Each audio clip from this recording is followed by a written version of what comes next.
Amanda Bergner. I will let her give you all her credentials. It's a long list. I don't have all that time. But she is with Ambry Genetics and a very experienced genetic counselor. And I'm going to turn it over to Amanda for genetic testing in epilepsy. Thanks, Brad. Oh, thank you. So I just wanted to thank Brad and Candy and everyone that put the event together for inviting us to speak. Brad said, when you speak about the genetics of epilepsy, you have 15 minutes. I was like, oh, okay. So and then he said, and you don't have PowerPoint. So I made a couple posters here just because I think some of the things we might talk about will be a little bit easier to understand with some graphics and some pictures. And we'll have those. We have a booth in the expo hall, and we'll have these at the booth. So if there's anything you feel like you want to come look at a little more closely, you can always come by afterward. But I thought I'd start us today by just talking about what is genetic testing. Because I think it's something that people use this phrase a lot, and maybe we should have genetic testing. I have had genetic testing, but I just want to be sure we're all on the same page about exactly what it is. So if you follow me over here. Right? When we're talking about genetic testing, we're talking about looking at the genes in our cells in our body. And the reason that's important in the setting of epilepsy is that we understand that there are certain genes, well, we probably have thousands and thousands and thousands of genes, all of us. Some we get from our mom, some we get from our dad. But we understand that if there are changes in those genes, it can change the way that certain systems in our body work. And I like to think about this a little bit like the blueprint of a house. And you're getting ready to build a house, and you've got this blueprint, and all the construction people show up to build. They're following the directions that are on the blueprint. And if someone came in and changed something around on the blueprint when the house gets built, it's potentially going to look a little different. And if somebody came in and removed all the bathrooms, you've got a house with no bathrooms. And if someone moved one bedroom to the other side of the house, it's switched. And so that's a bit of how our genes operate in our body. They're telling our body how to function and how to grow and develop. So what we've come to understand is that inside of our cell, these genes are organized into chromosomes, and then they're into DNA. And if you break the DNA down into little pieces, we can see under the microscope that there are these chemicals that fit together to create the DNA. And if one of those chemicals is a little different than it's supposed to be, that's enough of a change for it to cause medical problems, sometimes epilepsy. And so in recent years, it's been a really exciting time, actually, in terms of the genetics of epilepsy and the understanding of genes, because what we really used to think is that genetics and genes probably play very little role in the development of epilepsy, and that maybe for a small percentage of people, genes might have something to do with the epilepsy occurring. And we're starting to understand that that's probably flipped around a little bit, and now that maybe the majority of people have some sort of a genetic component. Whether or not it can be found on the genetic testing we're able to do today is a wholly different question. So can I just ask a question? How many people in this room have had genetic testing, or family members had genetic testing for epilepsy? Yeah, just under the sweater. So a good number. And people remember how many genes they looked at when they were doing the test? Just if you just shout out a number. Do you mean exome sequencing? Yeah. It's okay. Great. We're going to go there. Yes, you're ahead of me, but that's right. So let's step back for a second. Yes, there's a couple types of genetic testing people can have. So one type would be to do a test that looks at one gene that can cause epilepsy.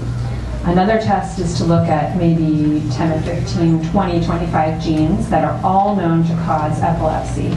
Another type of test is to look across all of our DNA to see if there is anything that looks unusual or is unbalanced or is a little bit different than we would expect, and that might tell us a new place where we might find a gene for epilepsy. And so exome sequencing comes in there. We're going to talk about that again in a minute. So a lot of the genetic testing that's available for epilepsy these days is actually done in the form of what you probably have heard this word, a panel, an epilepsy panel. And really what that means is that when you have a test done, they're going to be looking at more than one single gene. So for conditions different than epilepsy, right, like cystic fibrosis, maybe some of us have heard of sickle cell disease, these are all genetic changes in the genes that can cause a medical problem. So a change in one gene can cause that problem. And for many people with epilepsy, we're starting to understand that one change in one gene can cause epilepsy. So why is it important to think about doing testing? Like, what difference does it make if we do genetic testing? So one of the things that we know can be different is that in the clinic, when we're seeing patients and families and kiddos and adults with epilepsy, is that it's sometimes very hard to tell what might actually be causing the epilepsy. And so doing some testing can sometimes help uncover a cause. For instance, the difference between a child who might have infantile spasms and a child who might have infantile spasms as part of tuberous sclerosis, right? And so that can be a very different course for the family and for that child. So we can learn more about the prognosis of what might actually go on, what we can expect, and how a child might do with epilepsy by doing testing. One of the other things that is actually really exciting that we've been starting to see happen more and more is that because of these genes that are coding these different chemicals in our body, if we can actually find a change in a gene, maybe in this one spot here, we understand what this gene does in the body, and we understand what it's supposed to be doing and what it's actually not able to do because it's changed, then we might be able to pick a medication to use for treating seizures that's going to be better for this person because of where the change is located. So one of the really great stories that illustrates this is actually the GLUT1 deficiency. Right? So for children that are found to have a change in one particular gene, the ketogenic diet is actually a really helpful intervention for them and is much more likely to help reduce or eliminate their epilepsy, their seizures. And so you can imagine, having a child with seizures and with epilepsy and doing genetic testing, getting this result and having the doctor be able to target a treatment or a therapy that then really makes a significant difference. And so our hope is that that's going to continue to happen, that we're right on the very front edge of starting to see that happen. And that as we go forward and we understand more and more about the genes that are involved in what they're supposed to be doing in the body, that maybe someday, right, the ideal scenario would be, that you would be able to come in, have a blood test, and get a result back that says, so you should use this medication at this dose, and everything will resolve. And of course, that's the ideal, and we're not even close to that on many fronts, but we're beginning to see really the early progress toward that. So I think in that way, genetics we're sort of in an exciting time. One of the other things I wanted to talk about is the importance of understanding the underlying cause of epilepsy because of the inheritance patterns that we can see in families. So a lot of times people come in and say, I have a child with epilepsy, and I'm thinking about having another child, what's the chance that that child could have it? Or my sister is about to have a baby, what's the chance that she, as the aunt, could have a baby with epilepsy? And so we know that there are a lot of different ways epilepsy can be passed in a family. If we look just up at this first family here, and I know this is a little small, but this dark gray is really to indicate that this person has a change in an epilepsy gene, and the blue means that they don't.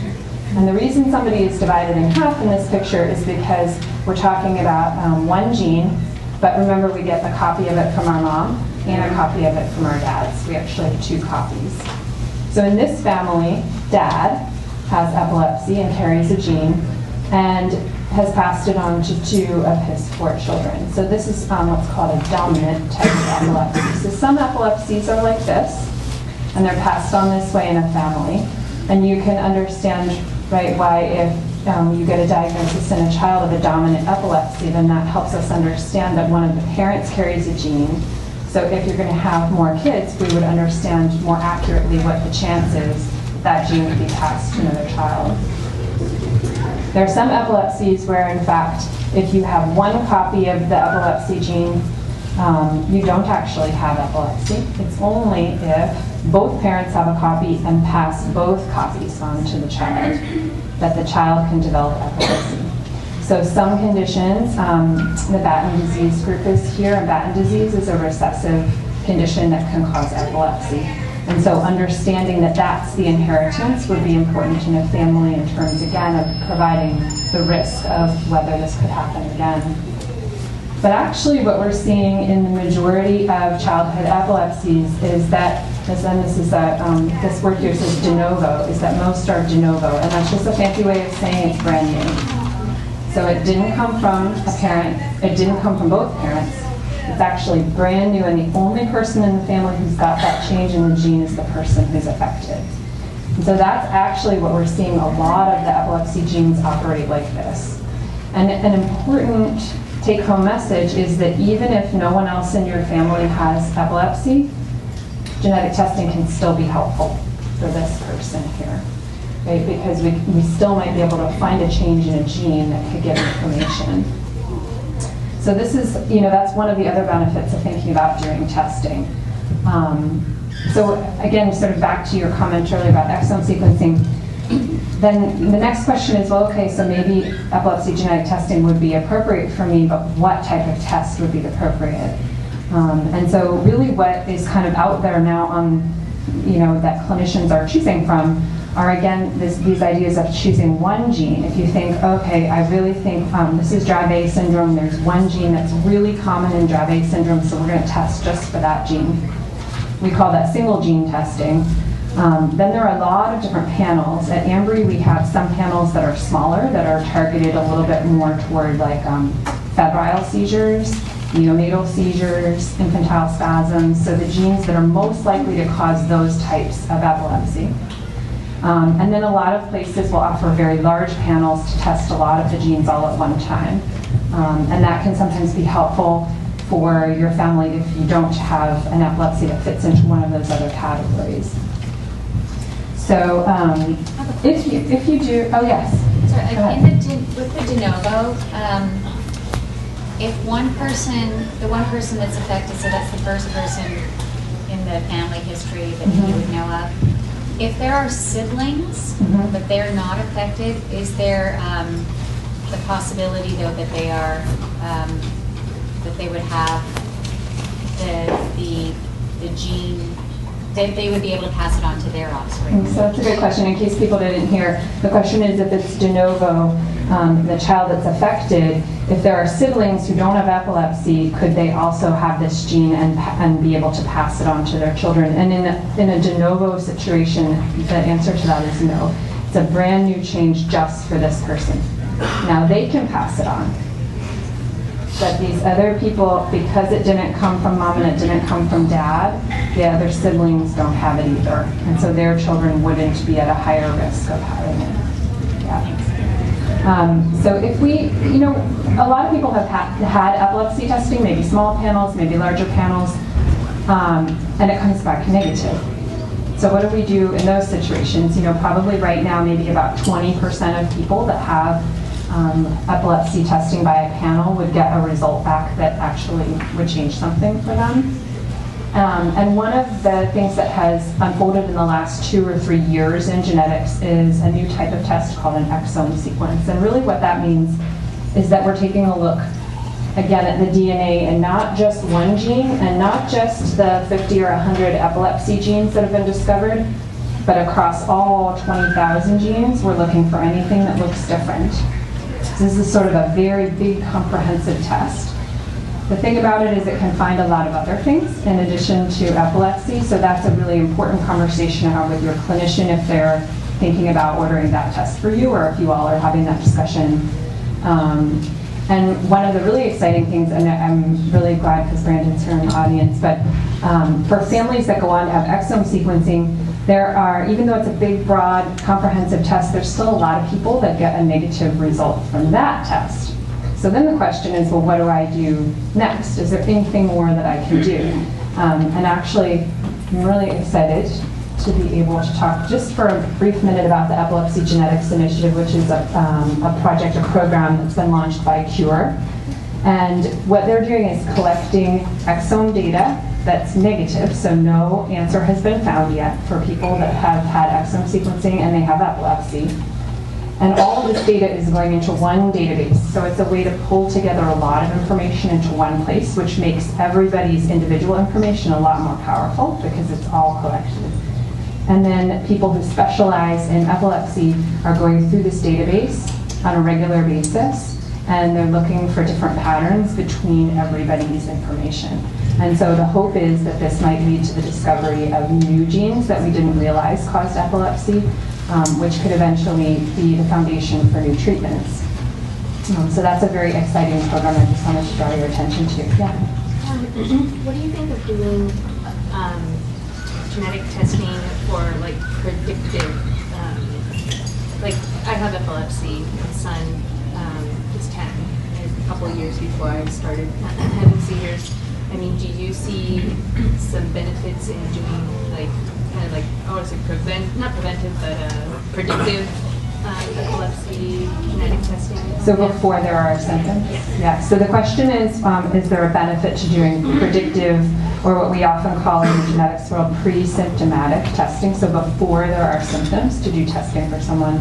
And that's actually a really good question. There are some pros because you would know about things in advance, and there are some potential cons because you may be giving a diagnosis to someone who's well, and that can sometimes cause some speed bumps in terms of insurability and things like that. So that, I think that's a really, again, a sort of longer conversation. I'm happy to talk with you more about it. It's something that people should speak with their clinician about. If you decide to do it privately, if you pay for your own exome, which I'm guessing most people have to, do you have to share that information with your insurance, with others and stuff? So the question is, if you pay for your own testing and you don't go through your insurance, do you have to share that information? And with your health insurance, the answer is no, but when you go to get life insurance, there's a big fat blanket question that says, do you have any knowledge from any source that you or your child is at risk for anything, basically, is what they say. You know, and yes, so the answer would be yes, you do have that information. So there are definitely some ups and downs to it, so I'd encourage a longer conversation about that. Maybe, I don't know how much time we have left, and just let me just talk about one more piece, and then we can see if we can take questions. But I'm at our booth all day. I would be happy to speak with people. So the last thing I wanted to just go over is what happens if you do testing. And this is our sort of our wheel down here of what goes on. Most testing is done using a blood sample, but our lab and some other labs are accepting saliva samples as well, which is sometimes a little easier than a blood sample. And it comes to the lab, and we take a look at the DNA, and we take a look at all the genes that your doctor has ordered. And then this analysis goes on, and we try to figure out what the findings are that we see and what they mean, and then that goes back in the results to your clinician. The reason it's really important to work with a doctor or a genetic counselor when you're doing this type of testing is because your result might say positive, it might say negative, but a lot of times in epilepsy we get a result that says not sure. So we see something that's a little different than we'd expect, but we don't know if that's meaningful in the setting of epilepsy or not. And so a lot of times the lab and the clinician kind of need to work together to figure out if your symptoms and your specifics fit with what the lab is seeing, and if it's likely to be the cause or likely not to be the cause. And so because that's where we are in the field of epilepsy genetics right now, it's just really important. I'd encourage you, if you're thinking about this, to speak more with your clinician, but that's why working with somebody who does this a lot is really helpful.